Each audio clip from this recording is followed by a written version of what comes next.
On Robin Hood Radio, it is time for Main Street Magazine on Robin Hood Radio. Of course, Main Street Magazine available throughout the area and also online at mainstreetmag.com.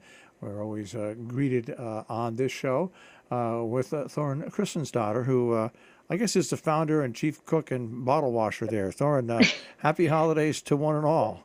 Thank you, and happy holidays to you and all your listeners. All right, well, let's get right down to it because this is the December issue we're talking about Main Street Magazine. I want to start off with the first story that I noticed about, and that was food and shelter. Yes, so our issue came out last week, and I just want to throw out there that due to the holiday being late this year and the weather, we were a day or two late in getting it from the printers, but they're all out everywhere right now. And one of our amazing stories this month is Joseph's piece on food and shelter about the two agencies in Torrington that are, as the subhead says, promoting the spirit of the holidays. It's, I'm taking a look at all around, and I mentioned this before we got on the air. We were in Millerton, New York for their first Festival of Lights, which means what they did is just instead of having the tree lighting and parade of lights in the evening in Millerton, they had a day worth of activities, which started with a free screening of a movie, The Grinch, at 10 o'clock. And then we were there broadcasting live, and the town of Millerton was jam-packed. I now think this Festival of Lights, the entire day, is going to be locked in on a yearly basis because it was just spectacular. Well, there's always been a festival of lights for the last few years. There was a little break last year with the movie because of Robert's illness, but the movie house has kind of taken the forefront with a lot of it, with having the free screening, and free popcorn and all this for the kids. And we've this year they, excuse me, they tried to get the Business Alliance here involved, and I think next year we're going to make this, hopefully another great event that's all day. With Christmas ornament decorations and hot cocoa everywhere. I know that the folks at Irving Farm were saying they've never had so many people come in for hot chocolate.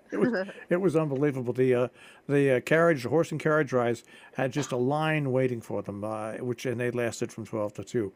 It was what it should be. And when you say Festival of Lights, your story, I'm Dreaming of a Green Christmas, by the way, we're talking about Main Street Magazine. And what you start off with, although it's naturally the darkest time of year, color abounds during the holiday shopping season. Also, having these Festival of Lights, these parade of lights, and having the lights up in Salisbury and stuff like that, it helps combat the dreariness of it getting dark, pitch dark at 4:30. It certainly does. And I for one, I've always been, don't play Christmas songs or decorate before Thanksgiving, but the days are certainly getting shorter and shorter, and the culmination around Christmas is actually the shortest day of the year. So these Christmas lights, honestly, they help lift you up a little bit and make you get into the spirit. And it's jolly. It's nice to see them, and these festivals are so heartwarming. And I know, like, Winter Walk was in Hudson this weekend, and one of our folks was there representing us, and so we've been trying to get around, and but just to share in it, and tying into the article "I'm Dreaming of a Green Christmas" that Ian wrote for us this month. It kind of helps set the tone for me, at least, when I was laying out this December issue, in that, and certainly with the food and shelter story as well, that it is the holiday season where I feel like we need to reflect and, to give thanks for what we have and to think about our neighbors. And much like you and I had talked about last month with Stacey Moore and the Adoptive Family Program, we live in a society where so many of us have so much. So, for me, at least personally, I've been rethinking a little bit gift giving this year. And, instead of buying more, as my husband and I say, stuff that we don't need and that our children don't need, what's more meaningful? What can we do to help? So, and Ian, points out a few things that are wonderful about, spending dollars locally or buying local products or giving an experience over just giving another thing, So I think, at least for me, I've been hearing more commentary about this from people that I've been talking to about precisely this, and to participate in the joyfulness of the holidays and the bigger picture of what it means. And what's great about what you're saying is not only do you have like Salisbury Bank and Trust collecting money and new unwrapped toys, and in Connecticut the Troop B Police collect the unwrapped toys in their cruiser, but then you add on top of this, and this is right out of the New York side of the border, like you said, Stacy Moore and the Adopt a Family program, which serves 300 students in the Pine Plains Weebatuck area, and the Sunday in the Country Food Drive, which serves food banks in both New York and Connecticut, and they raise each year $40,000 to $45,000 to hand out 600 complete dinners at Christmas time, and also at Thanksgiving. So we do have a bunch of incredibly giving people around here. Oh, for sure. And the more you kind of get involved in the community, or just talk to folks, you learn about all the wonderful programs that are around, and all the people who are doing amazing things for for our neighbors, literally our neighbors that sometimes could use a little help. And it just warms your heart, and it kind of puts it in perspective, at least for me and our staff here. I like the story. We're talking with Lauren Kristen's daughter, and we're talking about Main Street Magazine, the December issue, a winter Candyland. My mother used to run a large, 6 or 7. They grew up to 10 chain stores, and they were called Card Gallery, but they were founded on a lot of candy. And you know what? You've got a great story here about the different candy shops we have in our immediate area. Yeah, so I just felt like this was a nice little tie-in, and Griffin, pitched the idea to us, and we started thinking about different candy shops in the area. And in the past, we've done one or two different chocolate shops that we've featured, and so to me, I mean, where I come from in Iceland, candy's a huge thing. We love sugar over there and pastries, and here there aren't as many kind of candy shops, if you will. It's one thing that I do miss from home.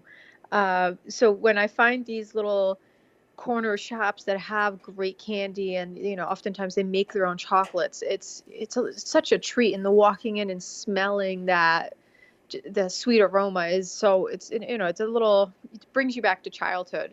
And so Griffin wrote a great piece talking about, I think it's about 5 different local candy shops that we actually extended into a 3-page story, just highlighting some of these great places and what makes them unique, and kind of what their offerings are. I'll look at the story and it throws me back in memory time when I worked in Kingston, New York, in my first full-time job. Became friends with the Nikos family, who had a pharmacy, and every holiday season they would make fresh made chocolate holiday bunnies. And they Yeah. would set up the front of the store, and they would show people how the chocolate was turned into liquid, and how they made the bunnies and stuff like that.